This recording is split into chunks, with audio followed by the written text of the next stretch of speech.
Mga pagbasa ng mga salita ng makapangyarihang Diyos. Ukol sa paghahangad sa katotohanan. Paano sikaping matamo ang katotohanan? 19. Saan tayo nagtapos sa ating pagbabahaginan noong huling pagtitipon? Noong huling pagtitipon, nagbahagi ang Diyos tungkol sa pagbitiw sa mga pasanin na nagmumula sa pamilya. Ang isang bahagi nito ay ang pagbitiw sa mga ekspektasyon sa mga anak. Ipinaliwanag ito sa atin ng Diyos sa dalawang yugto. Ang isa ay may kinalaman sa pag-uugali ng mga magulang habang ang kanilang mga anak ay bata pa, at ang isa naman ay may kinalaman sa kanilang pag-uugali kapag nasa hustong gulang na ang kanilang mga anak. Anuman ang edad ng kanilang mga anak, nasa hustong gulang man ang mga ito o wala pa, ang totoo, ang pag-uugali at mga kilos ng mga magulang ay sumasalungat sa kataas-taasang kapangyarihan at mga pagsasaayos ng Diyos. Palagi nilang gustong kontrolin ang tadhana ng kanilang mga anak at manghimasok sa buhay ng mga ito. Ngunit ang landas na pinipili ng mga anak at ang mga paghahangad na mayroon sila ay hindi isang bagay na maitatakda ng kanilang mga magulang. Ang kapalaran ng mga tao ay hindi maaaring kontrolin ng kanilang mga magulang. Itinuro din ng Diyos ang tamang pananaw sa pagtingin sa mga bagay-bagay.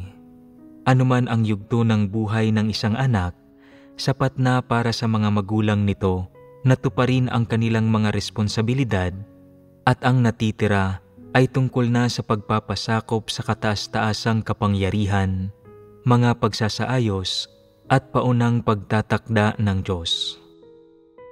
Noong huli, nagbahaginan tayo tungkol sa katunayan na dapat bitiwan ng mga tao ang mga ekspektasyon ng mga magulang sa kanilang mga anak.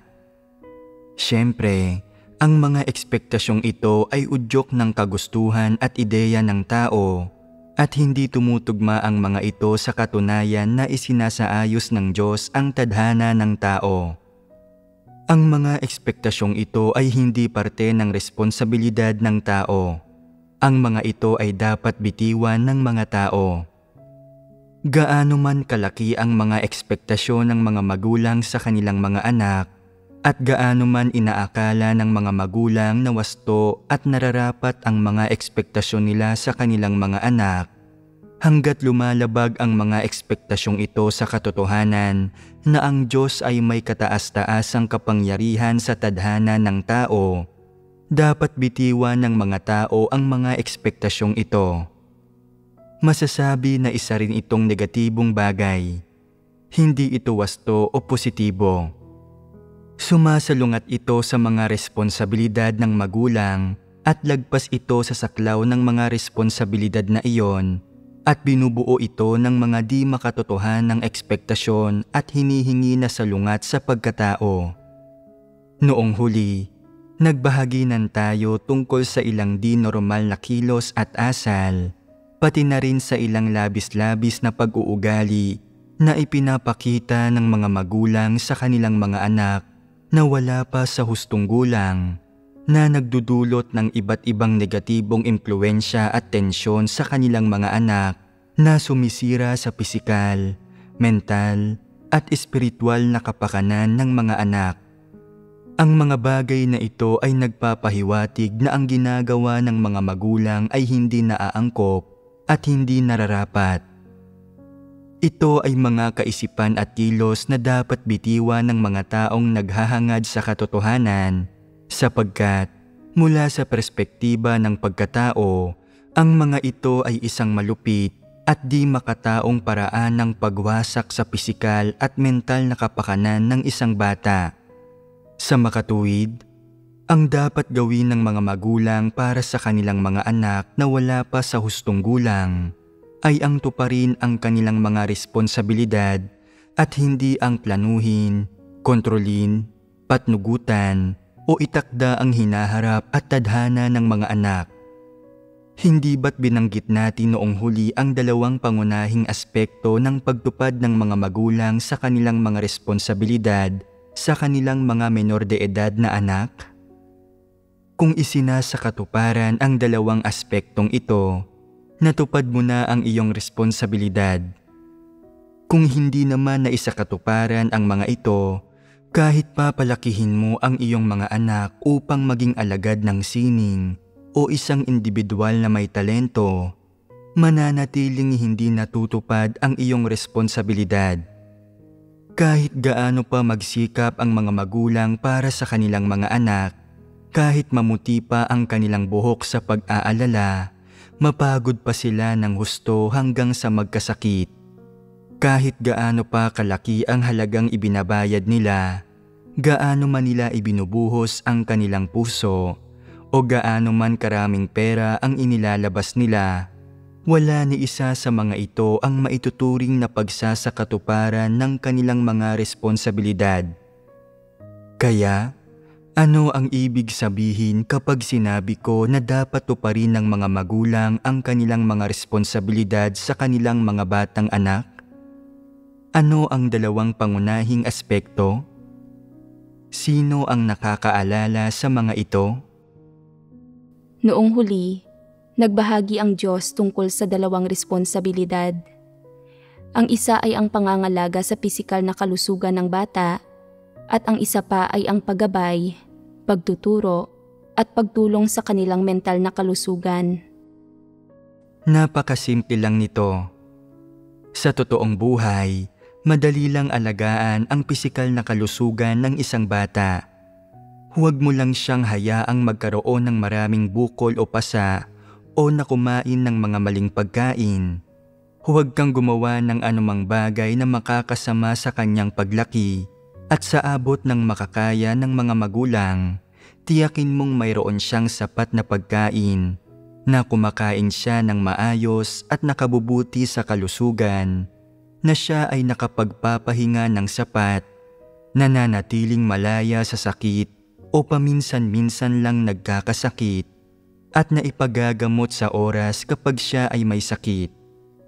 Maaabot ba ng karamihan sa mga magulang ang mga pamantayang ito?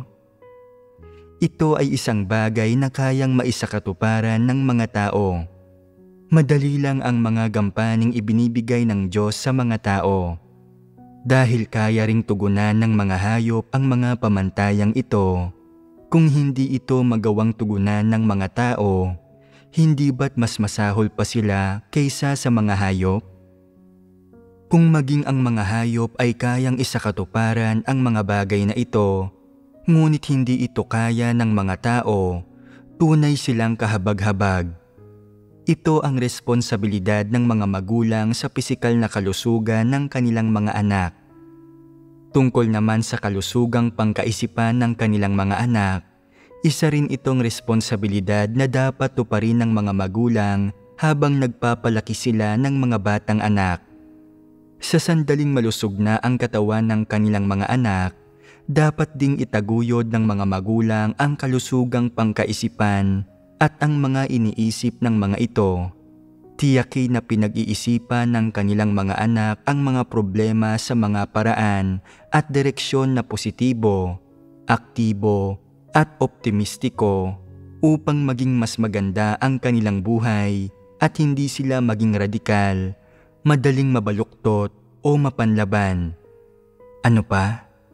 Dapat nilang magawang lumaki na normal, malusog at masaya.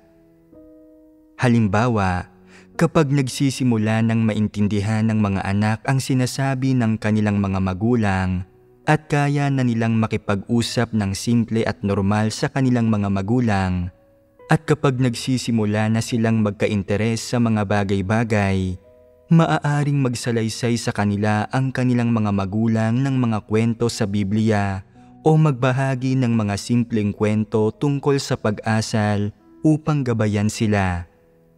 Sa ganitong paraan, mauunawaan ng mga anak kung ano ang ibig sabihin ng pag-asal at kung ano ang dapat gawin para maging isang mabuting anak at mabuting tao. Isa itong uri ng pagpatnubay sa kaisipan ng mga anak.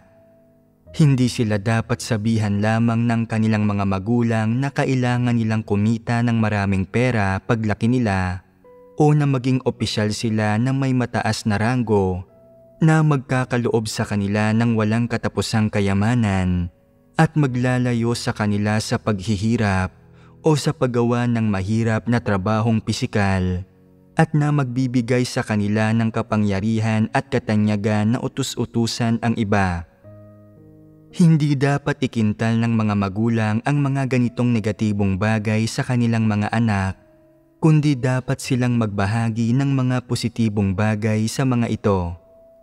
O dapat silang magkwento sa kanilang mga anak ng mga kwentong angkop sa edad at naglalaman ng positibong mensaheng kapupulutan ng aral.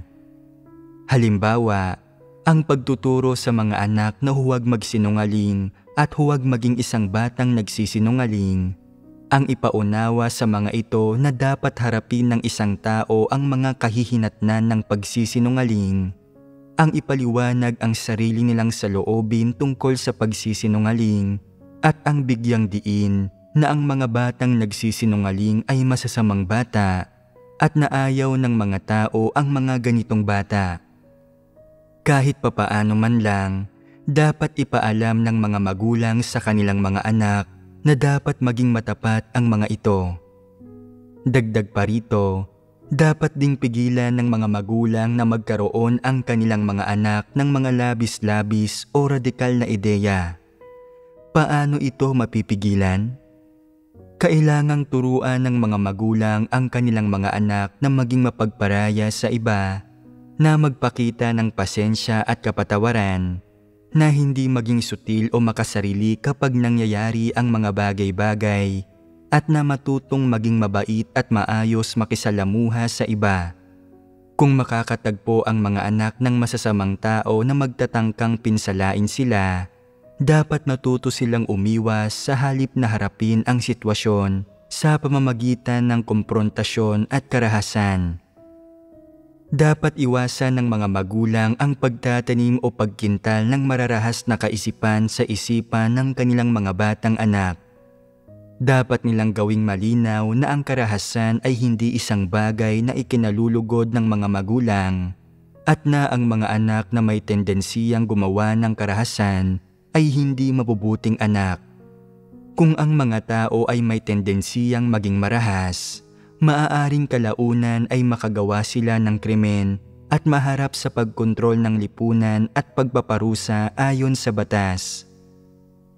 Ang mga taong may tendensiyang maging marahas ay hindi mabubuting tao, hindi mataas ang tingin sa kanila. Sa isa pang aspekto, dapat turuan ng mga magulang ang kanilang mga anak na maging mga taong makakaasa sa kanilang sarili. Hindi dapat umasa ang mga anak na basta na lang silang aabutan ng pagkain at damit.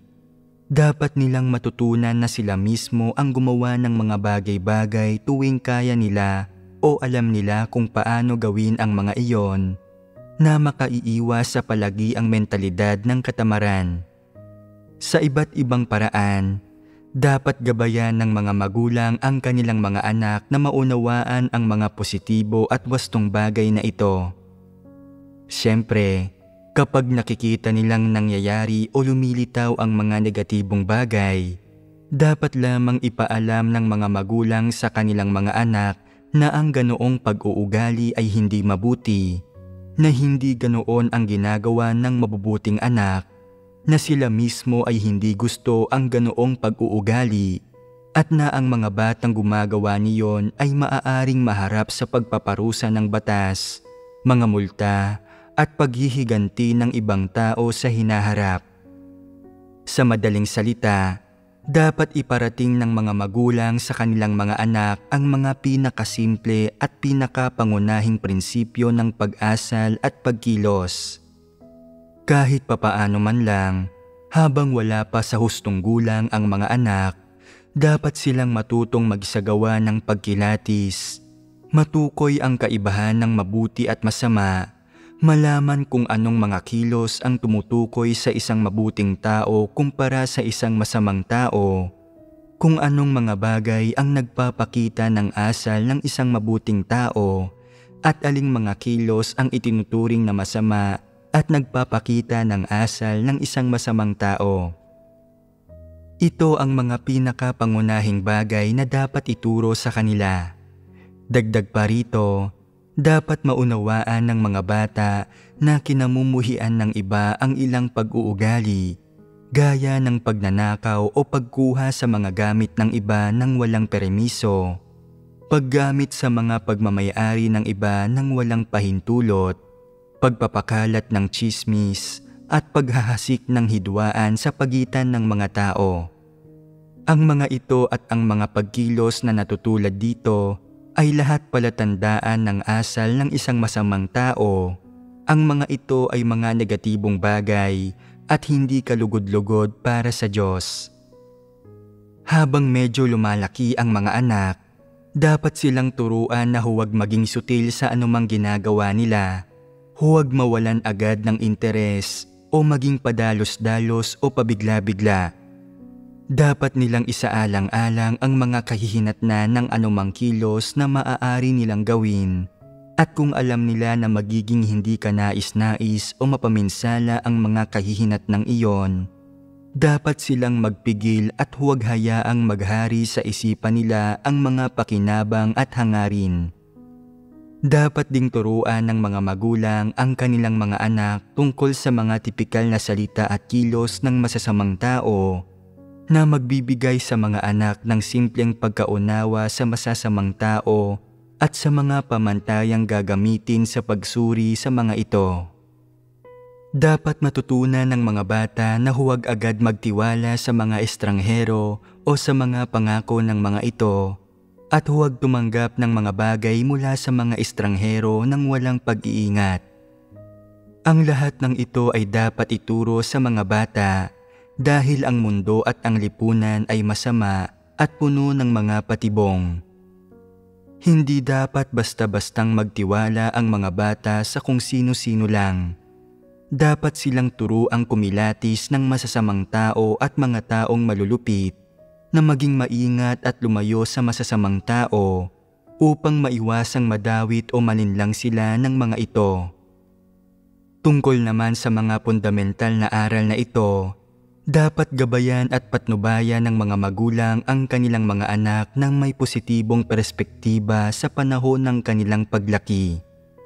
Sa isang aspekto, dapat magsikap ang mga magulang na tiyaking lumalaki ng malusog at malakas ang kanilang mga anak habang pinalalaki nila ang mga ito. At sa isa pang aspekto, dapat nilang itaguyod ang malusog na paglago ng isipan ng kanilang mga anak. Ano nga ba ang mga palatandaan ng isang malusog na pag-iisip? Ang mga ito ay kapag ang isang tao ay may tamang perspektiba sa buhay at kayang tumahak sa tamang landas. Kahit pa hindi siya nananampalataya sa Diyos, iniiwasan pa rin niya ang pagsunod sa masasamang kalakaran sa panahon ng kanyang paglaki. Kung ang mga magulang ay may napapansing anumang paglihis sa kanilang mga anak, dapat nilang suriin agad ang pag-uugali ng mga ito at ituwid iyon, at patnubayan ng tama ang kanilang mga anak. Halimbawa, kung nalantad ang kanilang mga anak sa ilang bagay na bahagi ng masasamang kalakaran o ilang maling argumento o kaisipan at pananaw noong bata pa sila, sa mga pagkakataon kung saan wala silang pagkilatis, baka sundan o tularan nila ang mga ito. Dapat mapansin ng mga magulang ang mga isyong ito ng maaga at magbigay ng agarang pagtutuwid at wastong patnubay. Ito rin ay kanilang responsibilidad. Sa madaling salita, ang layon ay ang siguraduhing magkaroon ang mga anak ng fundamental, positibo at tamang direksyon sa pag-unlad ng kanilang pag-iisip, pag-asal, pagtrato sa iba, at pag-unawa sa iba't ibang tao, pangyayari at bagay upang umunlad sila sa isang nakabubuting direksyon sa halip na sa isang direksyon na buktot. Halimbawa, madalas sabihin ng mga hindi mananampalataya Ang buhay at kamatayan ay pauna ng itinakda. Ang kayamanan at karangalan ay pinagpapasyahan ng langit. Ang dami ng pagdurusa at kasiyahan na dapat maranasan ng isang tao sa buhay niya ay pauna ng itinakda ng Diyos at hindi mababago ng mga tao. Sa isang aspekto, dapat ipaalam ng mga magulang ang mga objetibong katunayang ito sa kanilang mga anak, at sa isa pang aspekto, dapat nilang turuan ang kanilang mga anak na ang buhay ay hindi lamang tungkol sa mga pisikal na pangangailangan at lalong hindi lamang ito tungkol sa kasiyahan. Mayroong mas mahahalagang bagay na dapat gawin ang mga tao sa buhay na ito kaysa sa kumain, uminom, at maghanap ng mapag-aaliwan. Dapat silang manampalataya sa Diyos, maghangad sa katotohanan, at maghangad ng kaligtasan mula sa Diyos. Kung ang mga tao ay namumuhay lamang para sa kasiyahan, para kumain, uminom, at maghanap ng mapag-aaliwan ng laman, para silang mga zombie at walang anumang halaga ang buhay nila. Hindi sila nagdudulot ng anumang positibo o makabuluhang halaga at hindi sila karapat-dapat mabuhay o ni maging tao. Kahit pa hindi nananampalataya sa Diyos ang isang anak, kahit papaano man lang ay gabayan mo siyang maging isang mabuting tao at isang taong tumutupad sa kanyang naaangkop na tungkulin. Siyempre, kung siya ay hinirang ng Diyos at handang makilahok sa buhay iglesia at gawin ang kanyang sariling tungkulin habang lumalaki siya, mas mainam iyon. Kung ganito ang kanilang mga anak, lalong dapat gampanan ng mga magulang ang mga responsibilidad nila sa kanilang mga menor de edad na anak nang batay sa mga prinsipyong ipinapaalala ng Diyos sa mga tao. Kung hindi mo alam kung sila ba ay mananampalataya sa Diyos o hihirangin ng Diyos, kahit papaano man lang ay dapat mong tuparin ang iyong mga responsibilidad sa iyong mga anak sa panahon ng kanilang paglaki. Kahit pa hindi mo alam o hindi mo maunawaan ang mga bagay na ito, dapat mo pa ring gampanan ang mga responsibilidad na ito. Sa abot ng iyong makakaya, dapat mong isakatuparan ang mga obligasyon at responsibilidad na dapat mong gampanan.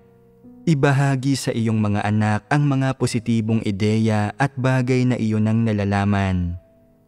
Kahit papaano man lang, tiyakin mong sumusunod sa isang nakabubuting direksyon ang kanilang espiritual na paglago at na malinis at malusog ang kanilang isipan. Huwag mo silang pag-aralin ng lahat ng uri ng kasanayan at kaalaman mula sa murang edad sa ilalim ng iyong mga ekspektasyon, paglilinang o pang-aapi. Ang mas malubha pa, may mga magulang na sumasama sa kanilang mga anak kapag sumasali ang mga ito sa iba't ibang pagtatanghal ng talento at sa mga kompetisyon sa akademya o sa atletika. Sumusunod sila sa iba't ibang kalakarang panlipunan at pumupunta sa mga kaganapan tulad ng mga press hearing, pagpirma ng mga kilalang tao at mga study session, at dumadalo sila sa anumang kompetisyon at talumpati ng pagtanggap sa mga seremonya ng parangal at iba pa. Bilang mga magulang, kahit papaano man lang ay hindi nila dapat hayaan ang kanilang mga anak na sundan ang kanilang mga yapak sa pamamagitan ng paggawa ng mga bagay na ito ng sila mismo. Kung dadalhin ng mga magulang ang kanilang mga anak sa mga gayong aktibidad, sa isang aspekto, malinaw na hindi nila natupad ang kanilang mga responsibilidad bilang magulang. Sa isa pang aspekto, hayagan nilang inaakay ang kanilang mga anak patungo sa isang landas na walang balikan. Hinahadlangan ang konstruktibong pag-unlad ng pag-iisip ng mga ito. Saan dinala ng mga magulang na ito ang kanilang mga anak? Dinala nila ang mga ito sa masasamang kalakaran. Isa itong bagay na hindi dapat gawin ng mga magulang. Higit pa rito, Tungkol naman sa mga landas na tatahaki ng kanilang mga anak sa hinaharap at sa mga magiging propesyon ng mga ito, hindi dapat ikintal ng mga magulang ang mga bagay na tulad ng, tingnan mo si ganito at ganyan, isa siyang pianista na nagsimulang tumugtog ng piano noong 4 o 5 taong gulang pa siya. Hindi siya nagpakasaya sa paglalaro, wala siyang mga kaibigan o laruan, at nagsanay siya ng piano araw-araw. Sinamahan siya ng kanyang mga magulang sa pag-aaral niyang tumugtog ng piano. Kumonsulta sila sa iba't ibang guro at isinali nila siya sa mga patimpalak ng pagtugtog ng piano. Tingnan mo kung gaano na siya kasikat ngayon. Nakakakain siya ng mabuti, maayos ang kanyang pananamit, malakas ang kanyang dating, at iginagalang siya kahit saan siya magpunta. Ito ba ang uri ng edukasyon na nagsusulong ng malusog na pag-unlad ng isip ng isang bata? Anong uri ito ng edukasyon kung gayon? Ito ang edukasyon ng isang dyablo. Nakapipinsala ang ganitong uri ng edukasyon sa kahit anong murang isipan. Hinihikayat siya nito na maghangad ng kasikatan, na magnasa ng iba't ibang aura, parangal, posisyon at kasiyahan. Dahil sa edukasyong ito, nananabik at naghahangad siya ng mga bagay na ito mula pa sa murang edad. Itinutulak siya nito na mabalisa, mangamba ng matindi at mag-alala, at inuudyukan pa nga siya nitong magbayad ng lahat ng klase ng halaga para lang makuha ito.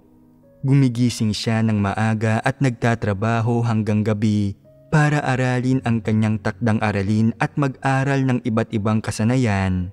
At nasasayang niya ang kanyang kabataan. Ipinagpapalit niya ang mahahalagang taong iyon para sa mga bagay na ito. Tungkol naman sa mga isinusulong ng masasamang kalakaran, ang mga menor de edad na bata ay walang kakayahang lumaban o kumilatis dito. Kaya naman, bilang mga tagapag-alaga ng kanilang mga menor de edad na anak, dapat gampanan ng mga magulang ang responsibilidad na ito sa pamamagitan ng pagtulong sa kanilang mga anak na kilatisin at labanan ang iba't ibang pananaw na nagmumula sa masasamang kalakaran ng mundo at lahat ng negatibong bagay. Dapat silang magbigay ng positibong gabay at edukasyon.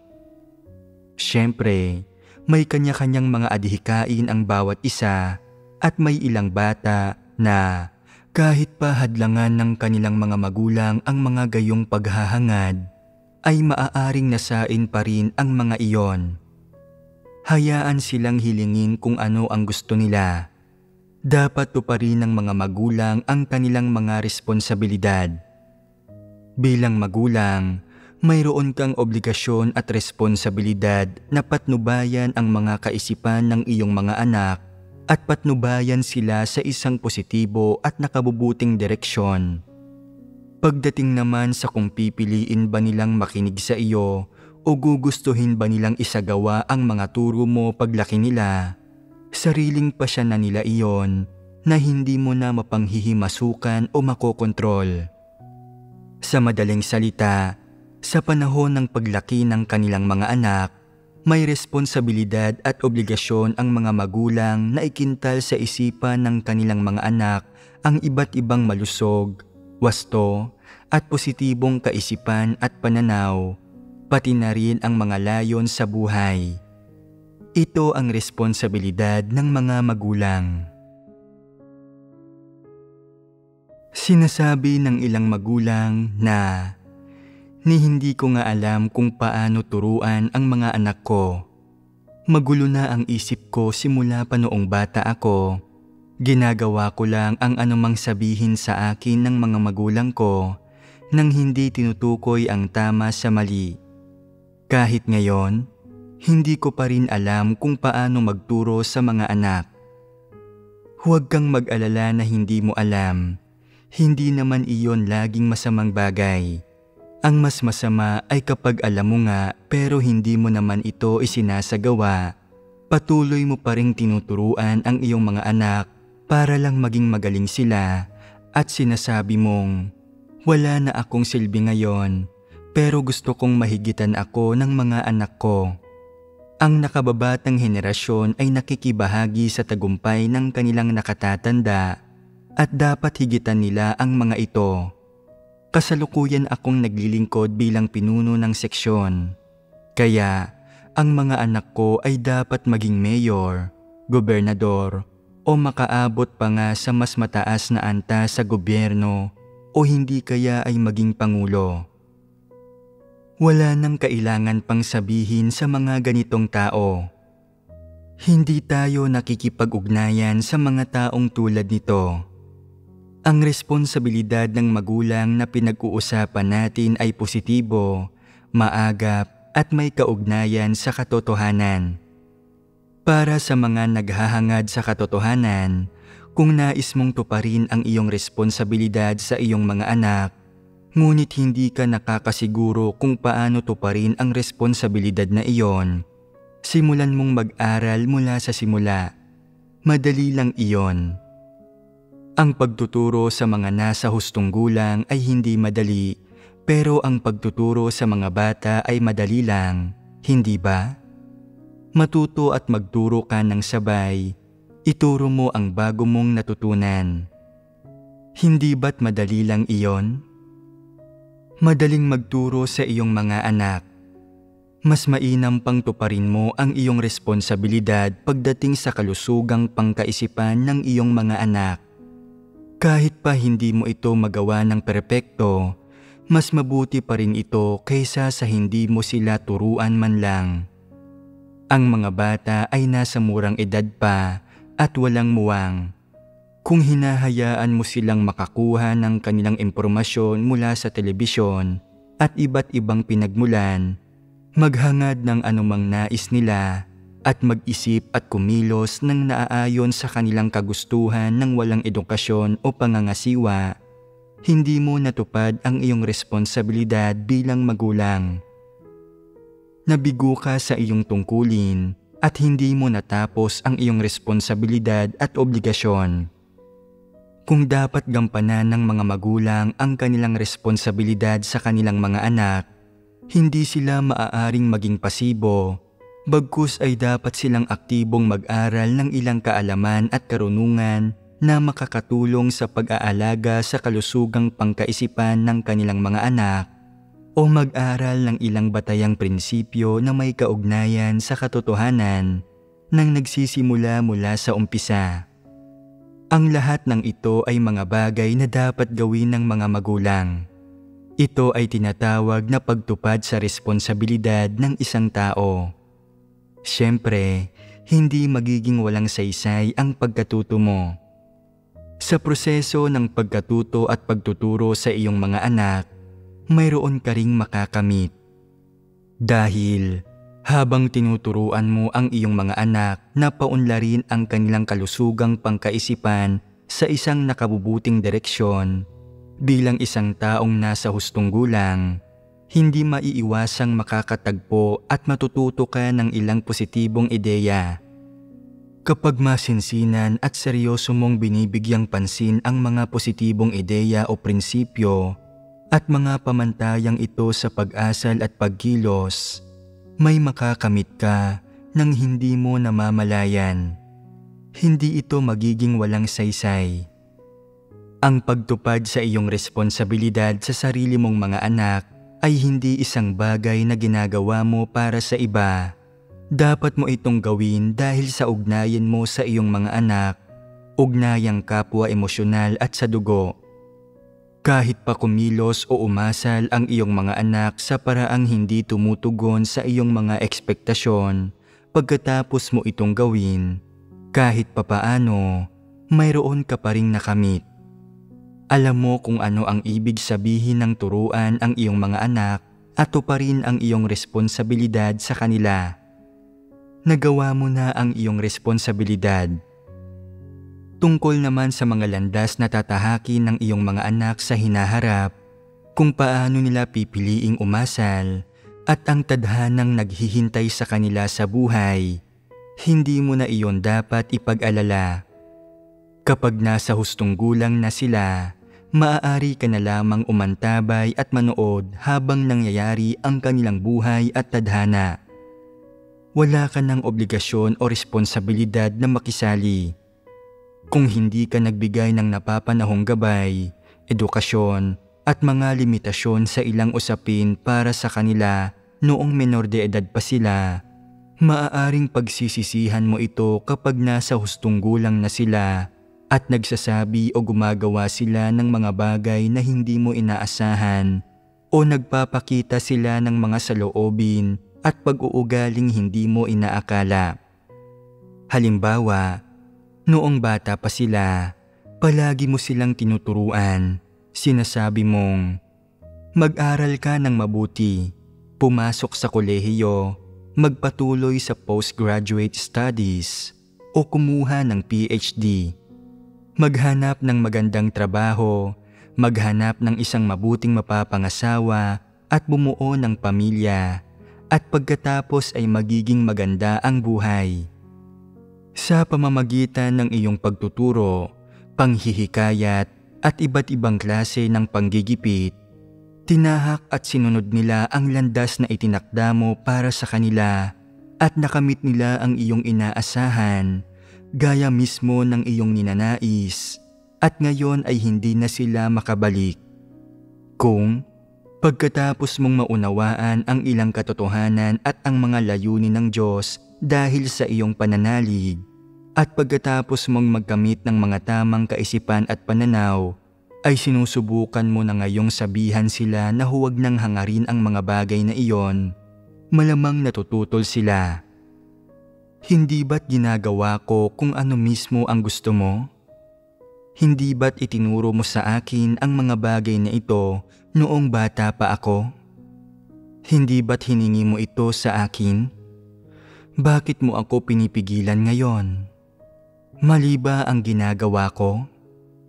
Nakamit ko na ang mga bagay na ito at natatamasa ko na ang mga ito ngayon. Dapat kang maging masaya, kontento at ipagmalaki ako, hindi ba? Ano ang mararamdaman mo kapag narinig mo ito? Dapat ka bang maging masaya o maiyak? Hindi ba't magsisisi ka? Hindi mo na sila maibabalik ngayon.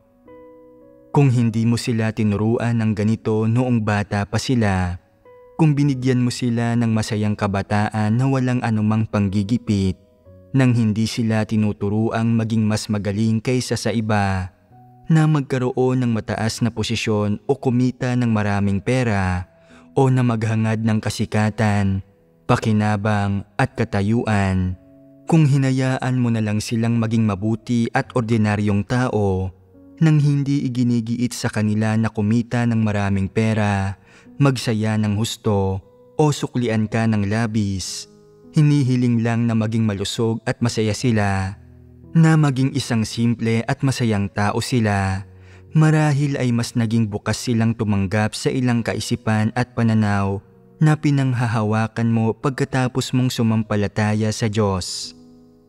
Kung nagkagayon, marahil ay masaya ang buhay nila ngayon at mas kaunti ang tensyon nila mula sa buhay at lipunan.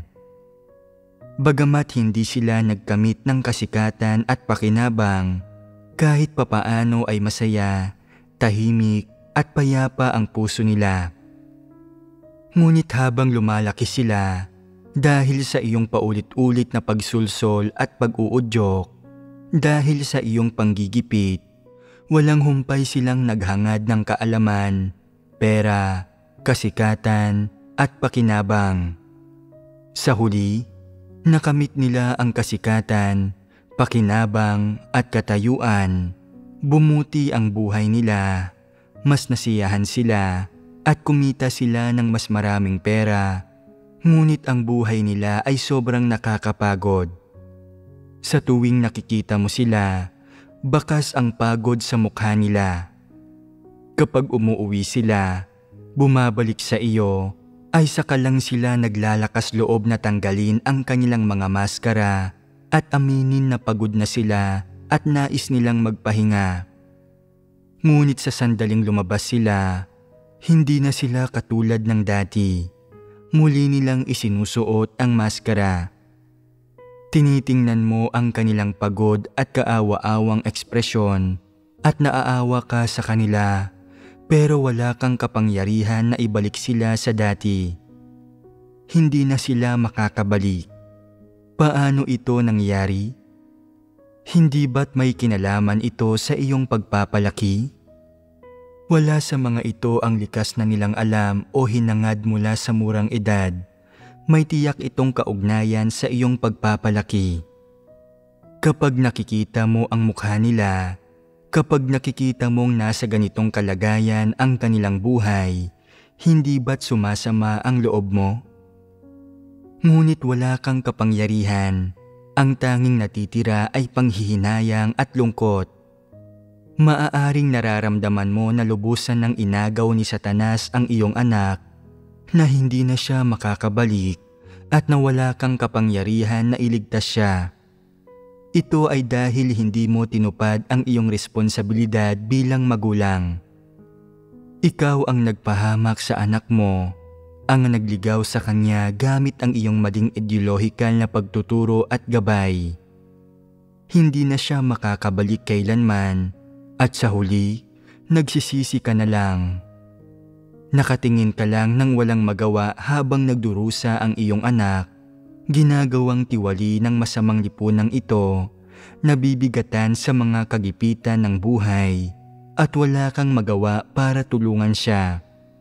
Ang tanging masasabi mo ay, umuwi ka ng mas madalas at ipagluluto kita ng masarap na pagkain. Anong mga problema ang malulutas ng isang pagkain? Hindi nito malulutas ang anuman. Ang kanyang mga kaisipan ay lumago at nabuo na, at hindi siya handang bitiwan ang kasikatan at katayuang natamo niya. Maaari lamang siyang sumulong at hindi na kailanman bumalik. Ito ang nakapipinsalang resulta ng maling paggabay ng mga magulang at ng pagkintal nila ng mga maling ideya sa kanilang mga anak habang lumalaki ang mga ito. Kaya, sa panahong ito, dapat tuparin ng mga magulang ang kanilang responsibilidad, gabayan ang kalusugang pangkaisipan ng kanilang mga anak, at akayin ang mga kaisipan at kilos ng mga ito patungo sa isang nakabubuting direksyon. Ito ay isang napakahalagang bagay. Maaaring sabihin mo na, wala akong gaanong alam sa pagtuturo sa mga bata, pero hindi mo man lang ba kayang tuparin ang iyong responsibilidad? Kung tunay mong nauunawaan ang mundo at ang lipunang ito, kung tunay mong naaarok kung ano ang kasikatan at pakinabang, kung tunay na kaya mong talikuran ang makamundong kasikatan at pakinabang, dapat mong protektahan ang iyong mga anak at huwag silang hayaang agad-agad na tanggapin ang mga maling ideyang ito na mula sa lipunan habang sila ay lumalaki. Halimbawa, pagpasok ng ilang bata sa junior high school, nagsisimula silang makapansin ng mga bagay-bagay tulad ng kung ilang bilyong dolyar na mga pag-aari mayroon ang isang mayamang negosyante, kung anong uri ng mga mamahaling sasakyan ang pag-aari ng pinakamayamang tao sa bayan, kung anong posisyon ang hawak ng isa pang tao, kung magkano ang pera niya, kung ilang sasakyan ang nakaparada sa bahay niya, at kung anong mga bagay ang natatamasa niya. Napapaisip sila, nasa junior high school ako ngayon. Paano kung hindi ako makahanap ng magandang trabaho pagkatapos ng kolehiyo? Kung wala akong trabaho, ano ang gagawin ko kung hindi ko kayang bumili ng mansyon at mga mamahaling sasakyan? Paano ako magiging espesyal kung wala akong pera? Nagsisimula silang mag-alala at mainggit sa mga tao sa lipunan na may katanyagan at may maluluho at mararangyang pamumuhay. Kapag namumulat na ang mga bata sa mga bagay na ito, nagsisimula silang tumanggap ng iba't ibang impormasyon, pangyayari at sitwasyon mula sa lipunan At sa kanilang murang isipan, nagsisimula silang makaramdam ng tensyon at pagkabalisa at nag-aalala at nagpaplano sila para sa kanilang kinabukasan. Sa gayong sitwasyon, hindi ba't dapat gampanan ng mga magulang ang kanilang responsibilidad at magbigay sila ng kaginhawahan at gabay na tutulong sa mga anak nila na maunawaan kung paano tingnan at pangasiwaan ng tama ang mga usaping ito? Dapat siguraduhin ng mga magulang na hindi mahumaling ang kanilang mga anak sa mga bagay na ito mula sa murang edad upang magkaroon ng tamang pananaw tungkol dito ang kanilang mga anak. Sabihin mo sa akin, paano dapat tugunan ng mga magulang ang mga usaping ito sa kanilang mga anak? Sa panahon ngayon, hindi ba't nalalantad ang mga bata sa iba't ibang aspekto ng lipunan sa napakamurang edad? Hindi ba't maraming alam ang mga bata ngayon tungkol sa mga mang-aawit, artista sa pelikula, sikat na atleta, pati na rin sa mga kilalang tao sa internet, mayayamang negosyante, mayayamang tao, at mga multimilyonaryo, kung magkano ang kanilang kinikita, kung ano ang kanilang isinusuot, kung ano ang kanilang pinagkakasiyahan, kung ilang mamahaling sasakyan ang mayroon sila at iba pa? Sa makatuwid, dapat tuparin ng mga magulang ang kanilang responsibilidad bilang magulang sa masalimuot na lipunang ito. Dapat nilang protektahan ang kanilang mga anak at bigyan ang mga ito ng malusog na pag-iisip. Kapag namulat na ang mga bata sa mga usaping ito o nakarinig at nakatanggap sila ng anumang di nakabubuting impormasyon, dapat silang turuan ng kanilang mga magulang na magkaroon ng mga tamang kaisipan at pananaw upang makaiwas sila sa mga bagay na ito sa tamang oras. Kahit papaano man lang, dapat ibahagi sa kanila ng kanilang mga magulang ang isang simpleng doktrina. Bata ka pa at sa edad mong iyan, ang iyong responsibilidad ay ang mag-aral ng mabuti at matuto ng mga bagay na kailangan mong matutunan. Hindi mo na kailangang mag-isip pa ng ibang bagay. Tungkol naman sa kung magkano ang iyong kikitain o ano ang iyong bibilhin, hindi mo kailangang asikasuhin ang mga bagay na ito. Ito ay mga usapin kapag malaki ka na. Sa ngayon, tutukan mo ang iyong gawain sa eskwela, tapusin mo ang mga gawaing itinatalaga ng iyong mga guro, at pamahalaan mo ang mga bagay-bagay sa sarili mong buhay. Hindi mo kailangang pag-isipan ng gusto ang iba pang bagay. Hindi pa magiging masyadong huli ang lahat para isaalang-alang ang mga bagay na ito pagkatapos mong makapasok sa lipunan at maharap sa mga ito. Ang mga nangyayari ngayon sa lipunan ay alalahanin ng mga nasa hustong gulang. Wala ka pa sa hustong gulang, kaya hindi ito mga bagay na dapat mong pag-isipan o lahukan. Sa ngayon, ang tutukan mo ay ang magawa mo ng maayos ang iyong gawain sa eskwela at makinig ka sa sinasabi namin sa iyo. Nasa hustong gulang na kami at mas marami kaming alam kaysa sa iyo. Kaya dapat kang makinig sa amin sa anumang sasabihin namin.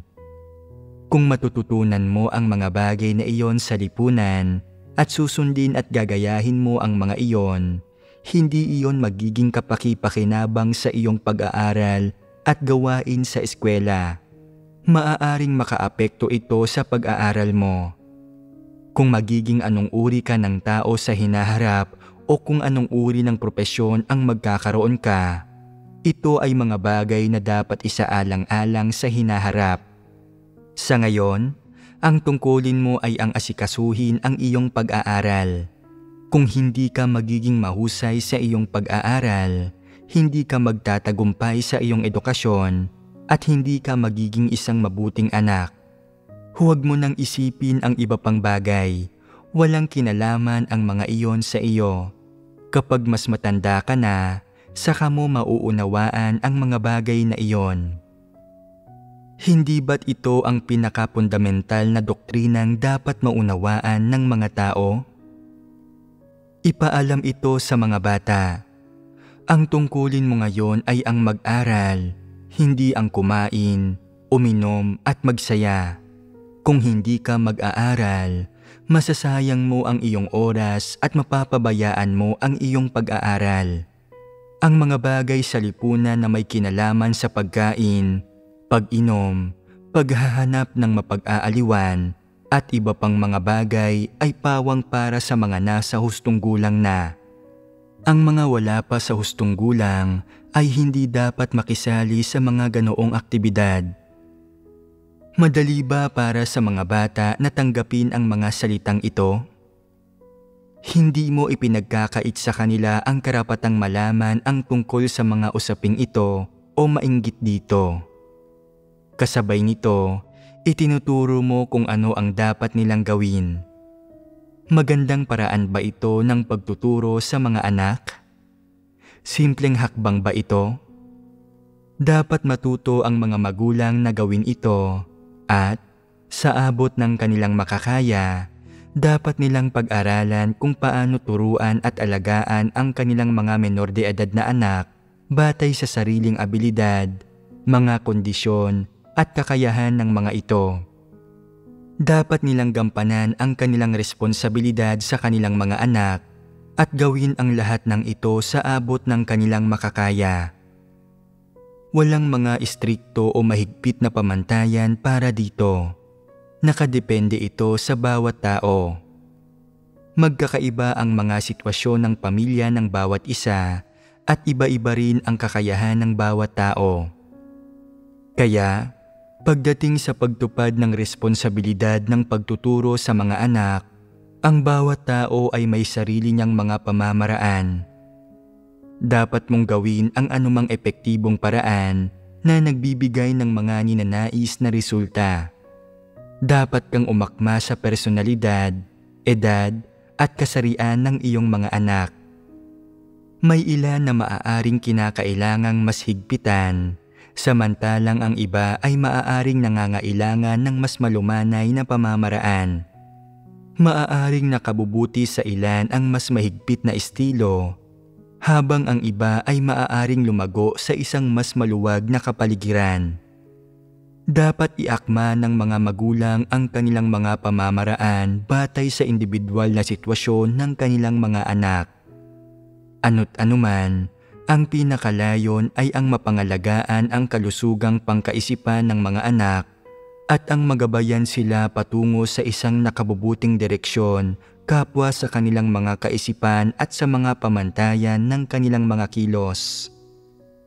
Huwag mong igiit ang anumang bagay na maaaring sumasalungat sa pagkatao, ang anumang bagay na lumalabag sa mga batas ng likas na pag-unlad o lumalampas sa kung ano ang kaya nilang makamit sa kasalukuyan nilang edad o sa saklaw ng kanilang kakayahan.